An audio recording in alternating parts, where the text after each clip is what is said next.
here we go. There's the back. Bringing it up, that's not too bad. Okay, let's get that sound going so you can hear me. Alrighty, so what do we need to do? We need to grab this body, and we've got that body. We need to get in there and drill those holes. I've got the drill bit too. I've got black hardware. It's got Mr. Glynn's Cruel Mistress vintage telly pickups, brass saddles, bone nut. It's all good. Where the weed at? What's going on? Thank you for the follow. Good to see you. Welcome on in. Who? Okay, so that's that guy there. But that's to show you that copper-looking red cedar when it really gets polished up. It really looks copperish. Come here, little guy. Come here, my little boy.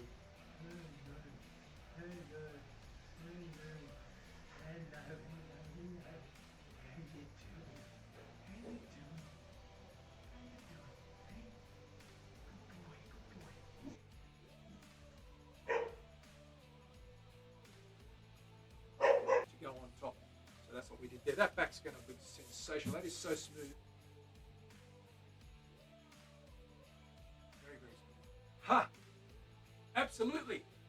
They are drums. They're percussion instruments as well as stringed instruments. They can be used. If you watch the old flamenco guys playing, the old Spanish guys, they're doing all that stuff. They're going tippa-tappa, tippa-tippa-dum, ring, ring, ring, tippa-tappa, tippa-tappa, dum, ding, dong, dang. So it's all good.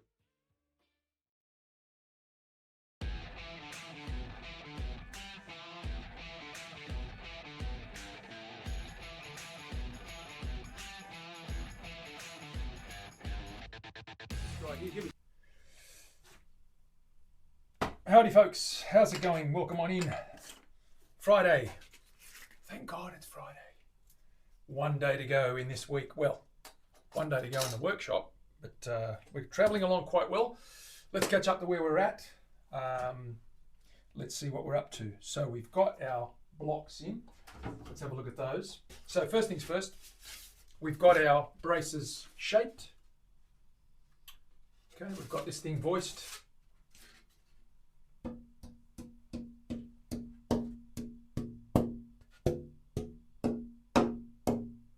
Loud and lots of resonance. It's vibrating like a jelly in an earthquake.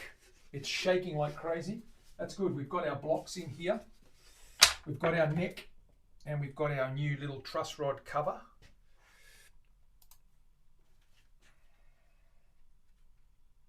Okay, got a little truss rod cover, contrasting truss rod cover. We've also got our back braced and voiced. There's our back, nice and loud. We've got our braces in there shaped. This thing thumps like a drum.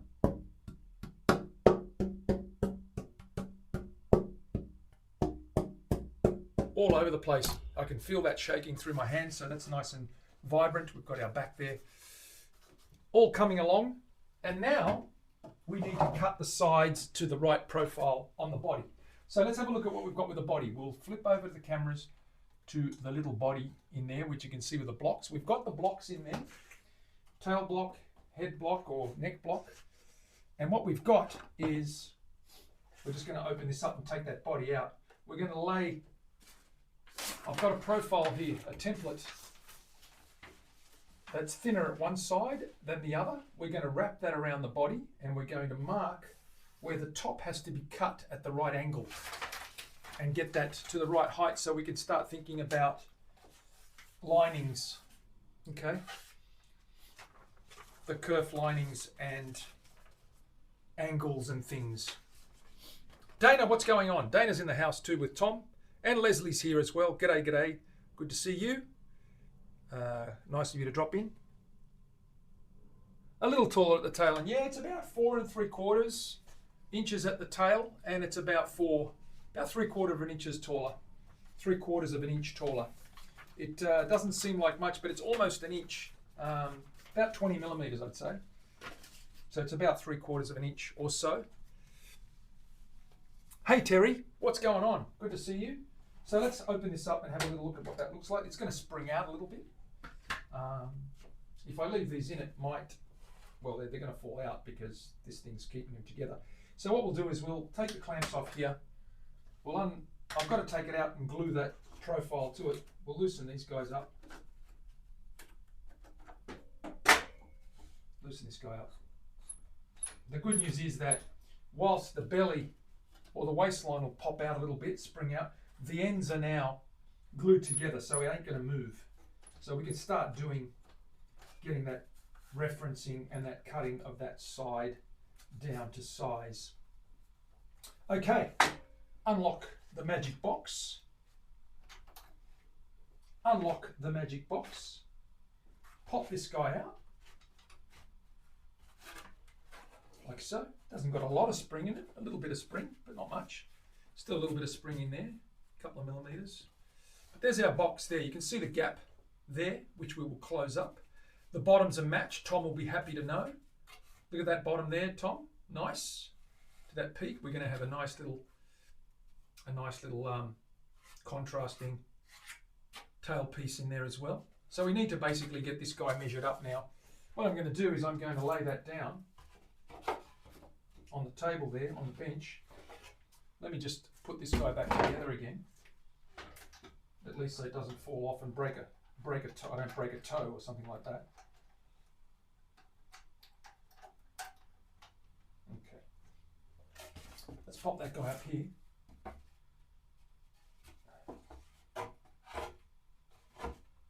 And we want to grab our template here, and I've marked it out front to back. Bottom, which is this side here. Front, which is this side here.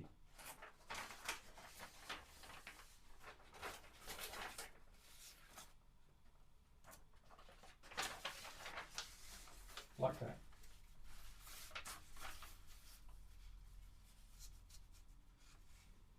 And I'm going to tape that to the bottom, and then we're going to be able to cut that shape with a saw. We'll mark it out and cut it. So, let's start taping this guy up.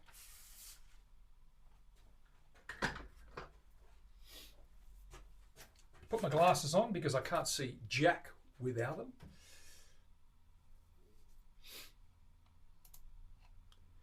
Be Bumstead in the house. Marky Mark, what's going on? Good to see you, brother. Yes, the grain looks really good, Tom. That looks really nice. And thank you once again for pointing out that I had them mismatched. That was a good bit of a good little pickup there. You were on the ball, my friend. On the ball is how we say it. Okay, so this side's pretty good. Let's just tape this edge down there. We're going to get all these edges taped, and then we're going to run a pencil line right along the edges so we know what angle to cut that out, off. Let's get some tape here.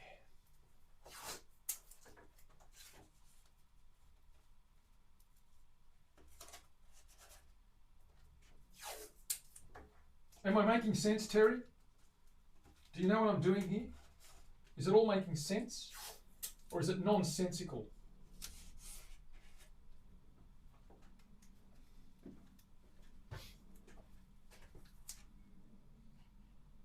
We're cutting all the way around, Dana. I'll show you in a minute when I put this on. All this has got to go all the way around. A, it's too high, and B, it needs to be higher at one end than the other. So A, we need to take bulk off both ends, and one end is we're going to take a little bit more than the other. And this is what this does, because it is a graduated line. It'll tell us what line to cut along to get the right profile. That way we have less sanding to do on the flat and on the bench. Now I don't have curved sanding, so when I drive the bus, as they say, to sand the edges with the kerf in it, I actually will use a flat, and then I'll use a chisel to chisel in the right angle, which is a couple of millimeters off the edges, angled outwards to get the dome to fit. The domed top, which is ever so slightly domed. You can just see it there. Very slight. That's a 15 foot, and the back is a 20 foot radius. Yeah, there's a bit there, Tom, because these sides are quite wide. They're wider than the standard Dreadnought or Jumbo. They're excessively wide. And you can make some mariachi type, baritone guitars with the sides this wide. These are actually like 6 inches wide. They're way too wide. So, and that's how David cuts them from Australian Guitar Timbers. Let me just measure that and tell you what that is. Okay, it's 5 3/4, which is about an inch wider than it needs to be. So they're about 4 3/4 to 5 at the back, my Dreadnoughts, and about 4 at the front. So yes, there's a little bit more than expected to come off on this particular piece because the sides are so wide. Ha! You got it. You got it late. You've got a massive clue. So Terry, you have got a clue. Let me just firstly tell you that. So what we're doing here, Terry, is we're covering with a template that's shaped to the top profile that we need to cut away. Let's round this up. Take it up this way. Line up those straight. The bottom staying straight, of course. It's the top that we have to worry about.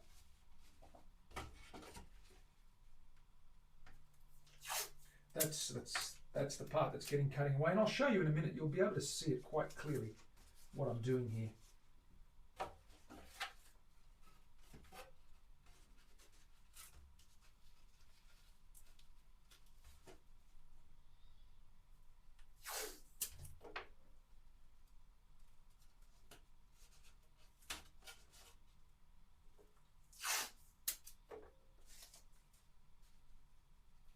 You'll be able to get a really good indication when I show you right now, after I take this down, at how steep it falls away.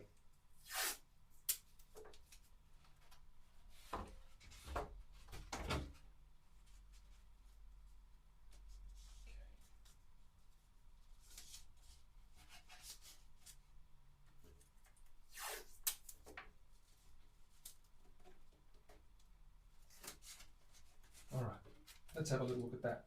So if I hold that like that, you can see the back has a fair bit to lose, right? All that's got to come off. See how it falls away? It's got a little bit to lose at the back, but so much more at the front.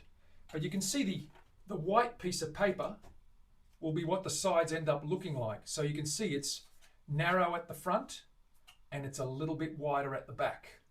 Okay? That's what we're doing. So I'm going to mark that now with a pen or a pencil, and then I'm going to saw that down, put that in the in our little drive the bus wheel, and saw that with the Shinto hand saw.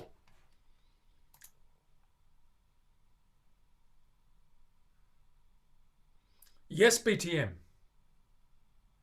Terry. That's a big scale, BTM.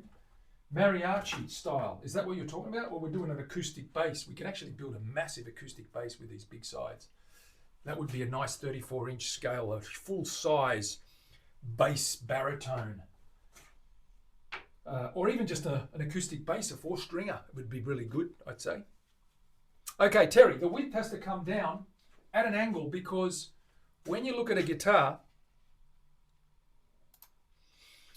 the front of the guitar is a lot narrower at the back. If you look at it from side on, focus on the white piece of paper. That's the profile of the guitar. All guitars are narrower at the neck, that 4-inch height, and 4 3/4 on my particular model at the back. So we have to cut the top, which is square all the way around, one height, to that tapered angle. The other reason is, of course, the neck has to come up. It'll be slightly angled, and that neck fretboard has to be parallel with that. So you can get clearance, low action here. The bridge is a little bit higher here without being excessively high, high enough to put down pressure on the top to make it resonate and get the sound, but not so high that it becomes unplayable in the higher frets. So we've got that slight angle there of a couple of degrees, right? So that's what we're going to cut into it. I hope that makes sense. Hey, Mav, what's going on? All right, let's get our wheel on the bus thingy-me-bob going.